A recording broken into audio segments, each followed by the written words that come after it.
I listened, boom, boom, I cashed. Seen him jump out with the gun, and then I heard bang, bang, bang, bang, bang. 3 minutes of gunfire. Fortunately, as soon as I realized what's going on and I looked around and I saw like people getting shot and falling down. What we saw yesterday was an act of pure evil, an act of terror, an act of anti-Semitism, an attack on the first day of Hanukkah targeted at the Jewish community. A dark day in Australia's history on what should have been a day of light. Over 15 civilians killed, over 40 injured. Australia is reeling from its worst act of terrorism on home soil. 2 gunmen opened fire on a Jewish community gathering to celebrate the first night of Hanukkah at Archer Park on Sydney's famous Bondi Beach.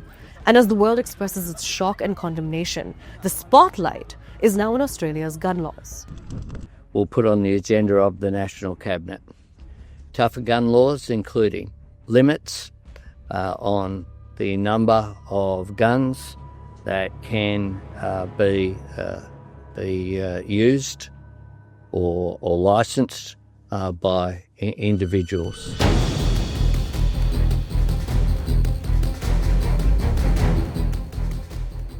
So what are Australia's gun laws like? Did the 1996 reforms show any results? Will the government majorly overhaul gun laws? We explore all these in the latest episode of HT In Depth.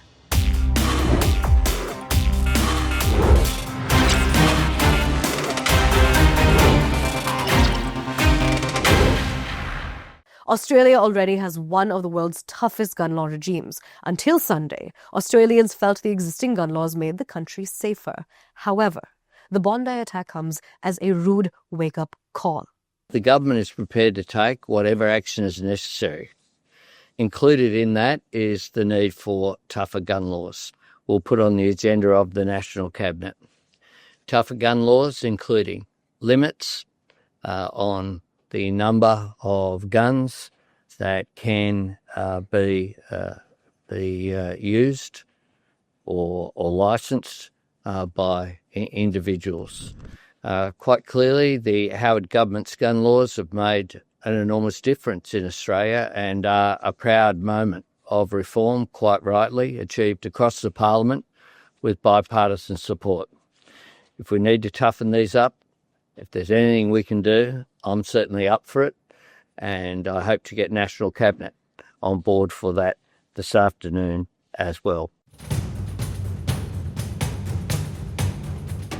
Australia tightened its firearm regulations after the 1996 Port Arthur massacre, when a gunman killed 35 people in Tasmania. Within days, the federal government and all states agreed to the National Firearms Agreement, a sweeping reform that reshaped gun ownership nationwide. The agreement banned many types of firearms, including semi-automatic rifles and pump-action shotguns. A mandatory gun buyback program was also introduced. More than 650,000 firearms were surrendered and destroyed. The agreement also created strict licensing requirements, mandatory background checks, a 28-day waiting period for purchases, and limits on who can own a gun was also introduced. And a ban on licenses for those under 18 was also set in place.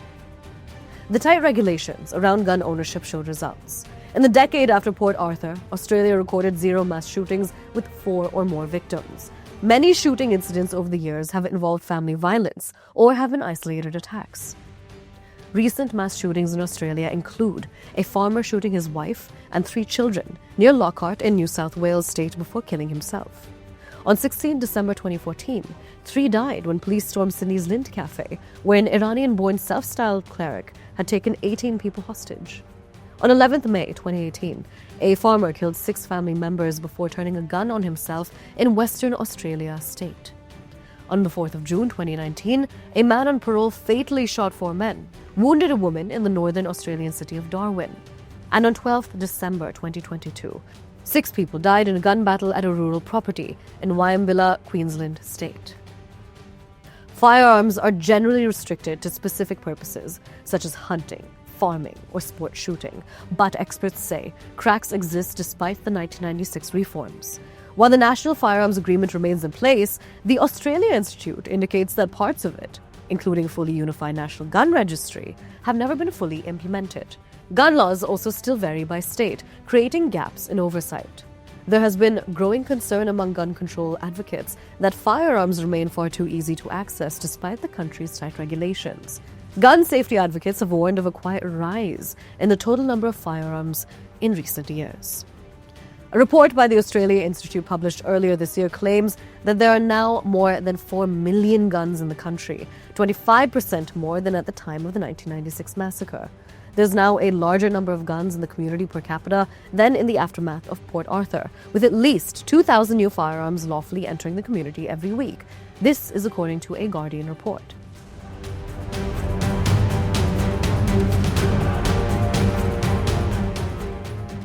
It remains unclear what types of guns were used on Sunday by the two gunmen. However, the police did drop some major hints on gun ownership. The 50-year-old is deceased. The 24-year-old is currently in hospital at the moment. As part of the investigation, we conducted 2 search warrants last night, one at Bondi Rig and a second at Campsie. The 50-year-old male is a licensed firearms holder. He has 6 firearms licensed to him. We are satisfied that we have 6 firearms from the scene yesterday, but also as a result of the search warrant at the Campsie address. Ballistics and forensic investigation will determine this morning that those 6 firearms are the 6 that were licensed to that man, but also that they were used in the offence yesterday at Bondi. Authorities are examining suspicious items found in one suspect's vehicle, including improvised explosive devices, and have confirmed that at least one of the attackers was known to security services. So what will the Albanese government do next? Is stricter gun law reform imminent? We'll have to wait and watch.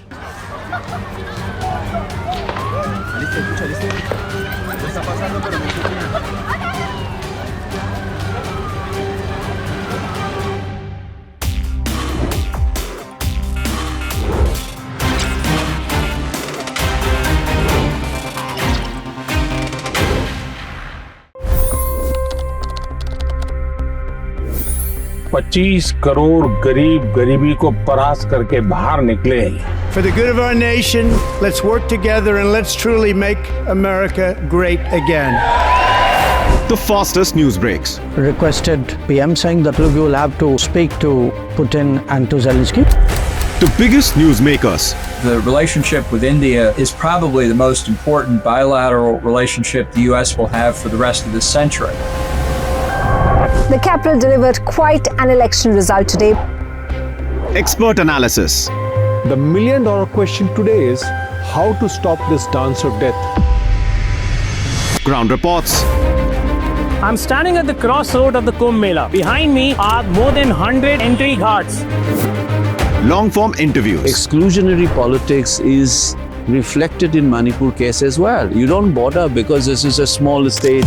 Deep dive into burning issues. It's often said DRC could be the richest country in the whole world. It's because of what sits underneath. Why exactly did the US topple the Sheikh Hasina government? HT videos. We don't just break news, we break it down.